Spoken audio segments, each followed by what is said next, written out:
Hello, જાગૃત આવાસમાં તમારું સ્વાગત છે. મારું નામ છે ચિંતન અખાણી. હવે જે સમર 2023માં જે એક્ઝામ લેવાઈ છે એના માટેનો સર્ક્યુલર છે અને જો તમારે ફ્રી ઓફ કોસ્ટ અનએકેડમી પર ગેટ એક્ઝામની તૈયારી કરવી હોય તો હું એની પર ફ્રી ઓફ કોસ્ટ ગેટ એક્ઝામની તૈયારી કરાવું છું. કાલે મારું લેક્ચર છે, લેક્ચરની લિંક નીચે ડિસ્ક્રિપ્શન બોક્સમાં છે અને કમેન્ટ બોક્સમાં પણ પિન કરેલી છે. હવે સમર 2023 જે છે એ સમર 2023માં જે લોકો એક્ઝામ આપી હોય એનો ફેઝ 2માં જે સ્ટુડન્ટ્સ ઉપર કોપી કેસ થયા છે એ કોપી કેસ નામ એનરોલમેન્ટ નંબર સાથે અને ફાઇનલ પેનલ્ટી કઈ લગાઈ છે, બરાબર છે.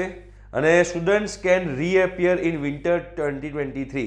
એટલે આ જે છોકરાઓ જે છે એ લોકો જે પેનલ્ટી લગાઈ છે એ પેનલ્ટી પ્રમાણે વિન્ટર 2023માં એ લોકો રીએપિયર થઈ શકે એમ છે. આ ખાસ ધ્યાનમાં રાખવાનું છે. અમુક છોકરાઓને સમર 2024માં એ લોકો રીએપિયર થઈ શકે એમ છે.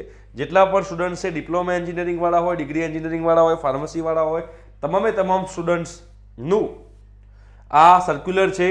It is hereby notified for the information of all concern that the following students of Gujarat Technological University were accused of adopting unfair means in summer 2023 university examination based on the recommendation in the meeting of the unfair means committee held on 3rd November. The following punishment is approved. કયા છોકરાને કઈ punishment મળી છે બાજુમાં લખ્યું છે અને એ summer 2023ની exam એ ક્યારે આપી શકશે. તો અમુકને વિન્ટર 2023 કીધું છે, અમુકને સમર 2024 કીધું છે, અમુકને 6 મહિનાની પેનલ્ટી છે, અમુકને 1 વર્ષની પેનલ્ટી છે, જે તમારે ધ્યાનમાં રાખવાની છે. ભગવાનને પ્રાર્થના કરું કે આપણા જાગૃત આવાસના કોઈ પણ વિદ્યાર્થીઓ બધામાં ન પડે, મહેનત કરે અને મહેનત કરીને રિઝલ્ટ લાવવાનો પ્રયત્ન કરે તો મને વધારે ગમશે.